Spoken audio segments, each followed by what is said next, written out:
apa kabar pemirsa? Saat ini kita berjumpa kembali dalam Dialog Batara. Selama 30 menit, saya Wisky Rianti akan menemani Anda. Pemirsa, tahun ini Badan Pusat Statistik mengadakan hajat besar, yaitu Sensus Ekonomi 2016. Apa saja yang disensus, bagaimana persiapannya, dan apa manfaatnya bagi masyarakat? Kita akan membahas selengkapnya sesaat lagi.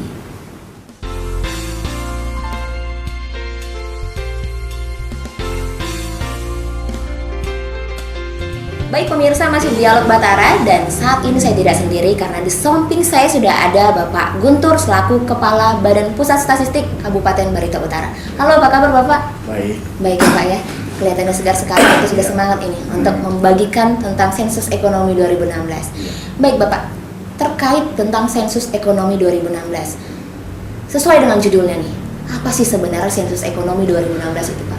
Sensus ekonomi merupakan suatu kegiatan, artinya kegiatan pendataan lengkap atas seluruh unit usaha atau perusahaan yang berada dalam batas wilayah suatu negara. Seluruh informasi yang dikumpulkan bermanfaat untuk mengetahui gambaran tentang performa dan struktur ekonomi suatu negara, baik menurut wilayah, lapangan usaha maupun skala usaha. Kemudian sensus ekonomi ini merupakan kegiatan yang dilaksanakan 10 tahun sekali. Yang mana kegiatan ini dilaksanakan setiap yang berakhiran tahun yang berakhiran 6. Berarti kalau ini 2016, berarti 2006 seperti itu ya Pak? Ya. Okay. Kegiatan kemarin tahun 10 tahun yang lalu ada 2006. Ya. Kemudian kegiatan ini melibatkan seluruh masyarakat, terutama masyarakat dunia usaha, di mana dalam hal pendataan lapangannya kita melibatkan sebanyak 154 petugas untuk wilayah Kabupaten Barito Utara. Nah, ini tidak hanya Kabupaten Barito Utara saja yang melaksanakan kegiatan sensus ini, tapi seluruh Indonesia, ya, dari Sabang sampai Merauke, serentak seluruh dilaksanakan pada tanggal 1 Mei sampai dengan 31 Mei 2016. Berarti selama 1 bulan ya Pak ya, sensus ekonomi. Oke. Sebelum kegiatan ke lapangan, pendataan lapangan, kegiatan sensus ini tahapan pertama itu melakukan pelatihan. Rencananya kita melaksanakan pelatihan petugas itu dilaksanakan pada bulan April nanti. Di mana sebelum kegiatan pelatihan kita akan mengirim sebanyak kurang lebih 3 orang instruktur yang nantinya akan dilatih di Palangkaraya untuk melatih petugas yang sebanyak 154 orang itu. Ya, jadi mereka nanti akan dilatih di Muara Teweh ini, di si Muara Teweh, untuk melaksanakan kegiatan pelatihan itu.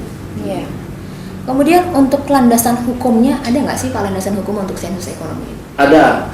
Landasan hukumnya yaitu Undang-Undang Dasar Republik Indonesia tahun 1945, kemudian Undang-Undang Nomor 16 tahun 1997 tentang statistik, kemudian Undang-Undang Nomor 17 tahun 2003 tentang keuangan negara, kemudian Peraturan Pemerintah RI Nomor 51 tahun 1999 tentang penyelenggaraan statistik, kemudian Peraturan Pemerintah Nomor 90 tahun 2010 tentang penyusunan rencana kerja dan anggaran Kementerian Negara, kemudian Peraturan Pemerintah RI Nomor 86 tahun 2007 tentang Badan Pusat Statistik, yang mungkin dulu namanya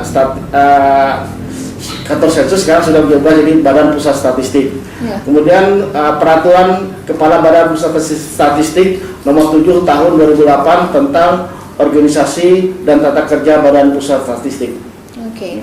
Ini kalau misalnya kita mengingat atau kata sensus ini sepertinya ya, sensus ekonomi yang pada saat ini kita bahas.